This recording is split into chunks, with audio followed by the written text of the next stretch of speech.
Hi, this is Christy Matthews from Oakley, California. Would you like to know of a technique that Mel Robbins uses when she's having self-doubt? The technique is called 5-5-5. You ever have those times when you have just a thought that's gnawing on you and it just won't go away? It's just kind of working in the back of your mind.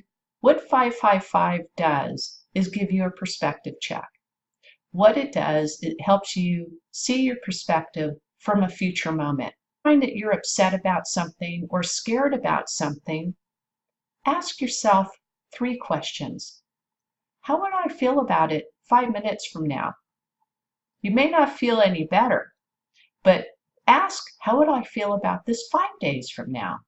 More than likely, you wouldn't even have memory of it, or if you did, probably be no big deal. And ask yourself how you might feel about this 5 years from now. Probably wouldn't even be a memory. So here's an example on how to use this. You go to a social function and there's somebody that you really want to meet, somebody you've been following for quite some time. They have a huge following and you're just a bit nervous to approach them. And really what that nervousness is about is a fear of rejection. So when you're in that moment, ask yourself, how will I feel in 5 minutes after I meet this person? How will I feel in 5 days, let alone 5 years?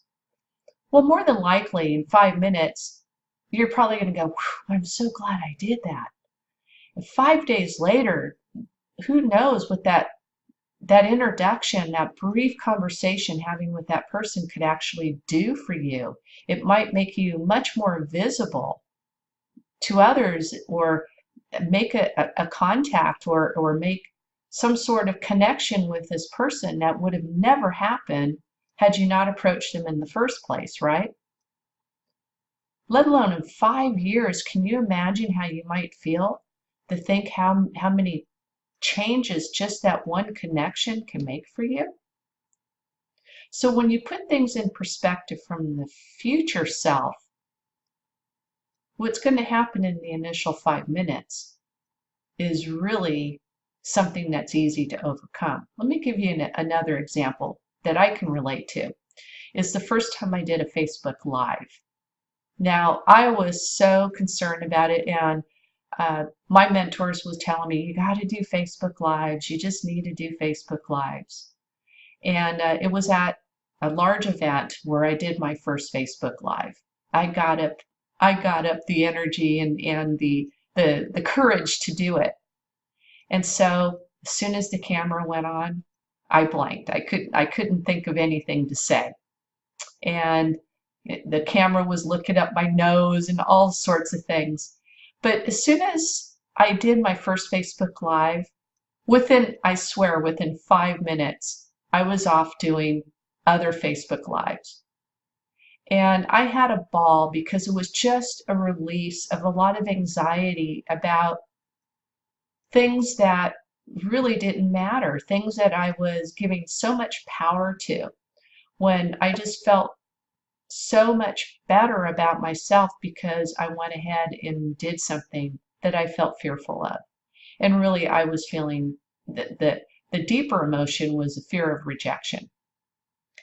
So here's a few years later and no concerns with doing Facebook Lives. And the only thing I think about now is when I look back on those days that I could just smile and laugh and say, gosh, those were terrible Facebook Lives. But I'm glad that I did them because the journey from that first Facebook Live to where they are today has been dramatic and a great learning experience. And it has opened up many opportunities for me. And I'm so thankful for that. So putting 5-5-5 in place and keeping that as a tool to be mindful of when you're facing that moment. What's going to happen in the first 5 minutes? How will you feel after 5 minutes? Like I said, you may not feel the greatest. You might still be thinking about it, but 5 days later, more than likely, you're going to be feeling pretty doggone good that you went ahead and did something that you were afraid to do. Did you like today's video? I hope that you did, and if you got value from it, feel free to share it with others who may get some value from it as well. And if you like this content that I shared with you today, there's more of it over at my website at christyjmatthews.com. There's some free resources, free mini courses. Go over there and visit that. Pull down what you want, and hopefully those resources will help you out as well. And of course, share them with anybody that you feel might benefit from them. Thank you for visiting, and I'll see you next time. Bye now.